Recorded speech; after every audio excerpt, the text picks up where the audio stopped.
24 February. 24 February. Mukazorambana lini? Mukazodana lini na life?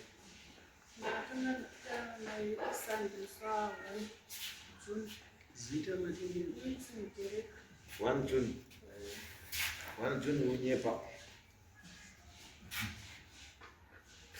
Taura chokwadi? 1 June uri kunyepa. Taura chokwadi? Ndakatandodana nisa 1 June ndakatandodana. Mamessage nemauya ndakandabva kumba kwawo zvese zvakuplation ndakatobva kumba kwawo kare.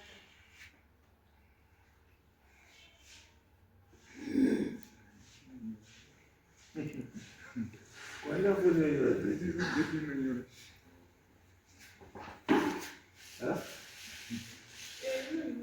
Wala kuna yote. Sakapodi unyepa. Netai.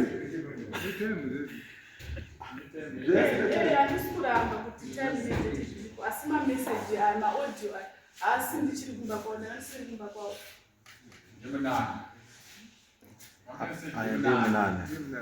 Ndiye mnane.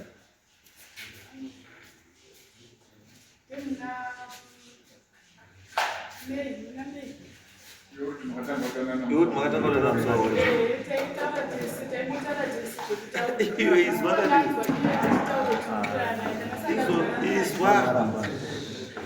Iswa duto.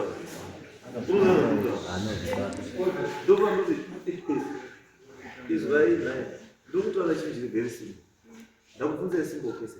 Wakati na life hii ukatansoa 1 June. Asima message ya ndukufunza message ndeli ukandea mimi. Chinotanga chi June na May. Chinotanga chi June na May.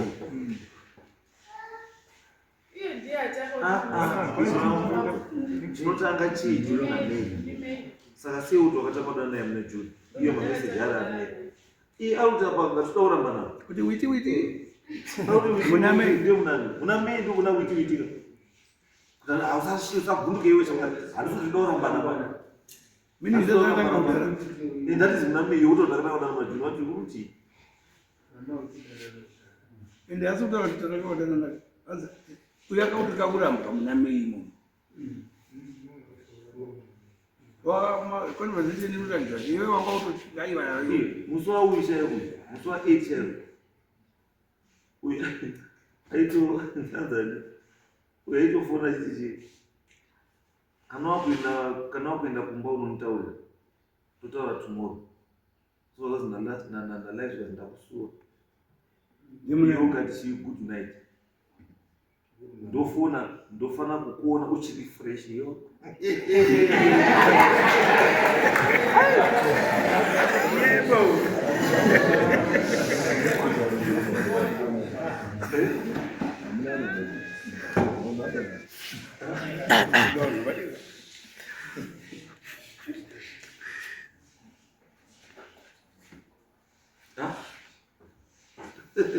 Fresh from the farm.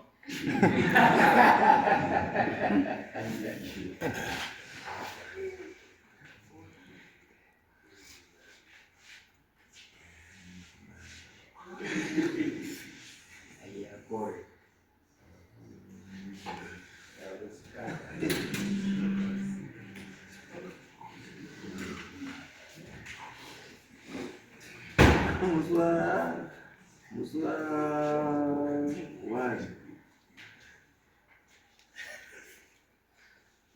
kana paine ari kusana kukira unotaura ka iwo katichi kati handina appetite yaenda kupi chinhai ko ndokwirwa nani nemahure akuzvo saka uri kufadzwa nani zvakawa mawedwei mahure api ndini wauri kudaro handii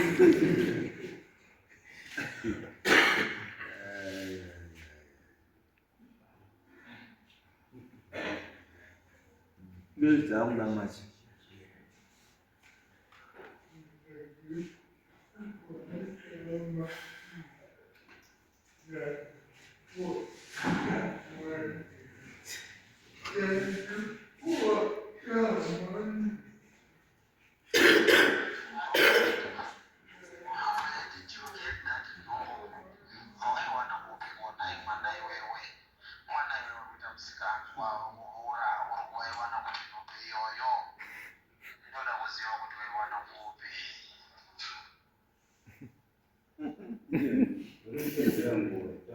ndilaivika zvatolezveupenyu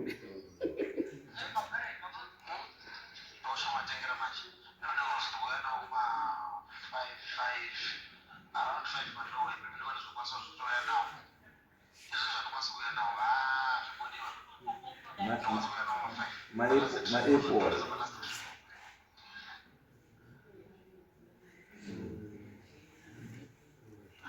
oh my way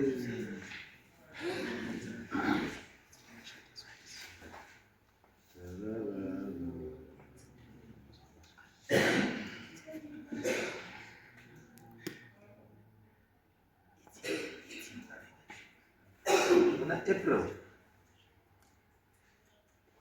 tikazina life ukumboitei tikazina witi ndakagara hangu tikazina ani hausi kumbondida here izvozvo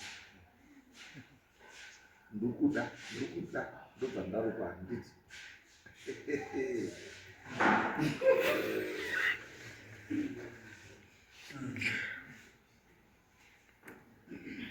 zvikazi musi wa2 April zvikazi ndaida kunzwa voice ko kana usiwe kune foni ndikafa nekurohwa life 4 obva atumira kafoto kake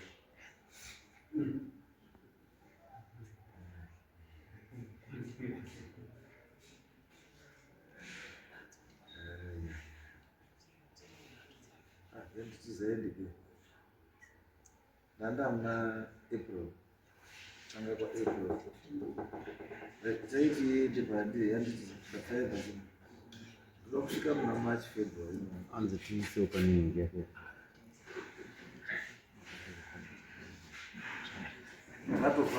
ndakatobva hangu ndazi kukoti ambuzi timbodida mamboita saa timboendiba ndisekuru wacho saka unotongera feva avauyo atavauyo kumato ikatofanwa nomboziva kuti dare ramambo mutaza nedare rameja kuti zvinodliza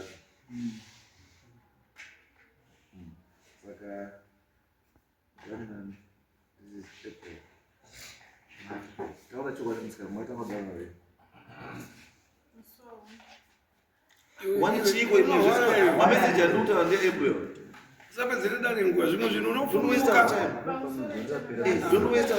handisi kupedza nguva asi ndakabva kumba kwapa ndikaenda kumba kwedu kunogara kumba kwedu ini ndopakatanga kuzodawo ndichaga achiteera foni yangu achizotora foni iyoyo mameseji ndeekadi noti ndiri kumba kwavo ndakabhomba kwakandidzinga izwa musikana kani izwa musikana Tati musikana, iwewe wati iwewe wakabva lini kubva kwavo? 24 February. 24 February. Handiti tikati isusu hatiri kutsvaga, hatisi kutsvaga zvakaitika after 24 February. Apa kudongorangidza vanhu apa kuti rudo rwanga rudini kuzviriridza. Kutsvaga isusu chatiri kutsvaga because isusu watotonyepera chekutanga katabata kekutinyepera. Watonyepera dare rino kuti wakatanga kudanana life musi warwaina. Ichocho manyepwa. Watonyepa kuti wakatanga kudanana life musi warwaina. Tikuirana ndizvi kuti papa wanyepa. Wanyepa. Hauna kutanga kudanana na life musi warwaina because zvese zvandiri kuverengera zvese izvi ndezvemei April zvese zvandiri kuona.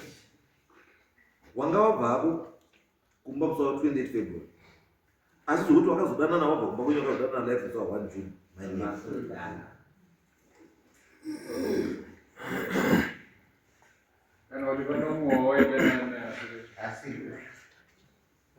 Pamwe life unokwanisa wanga wazwa ndiye ega paino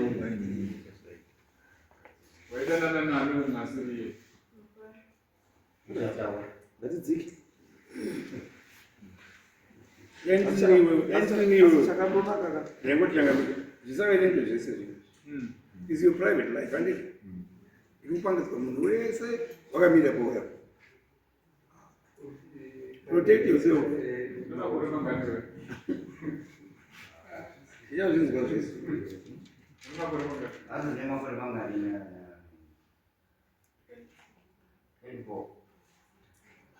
24 unowana 4 3 Munyanya wakasika uroro wasikane. Mbokuracho.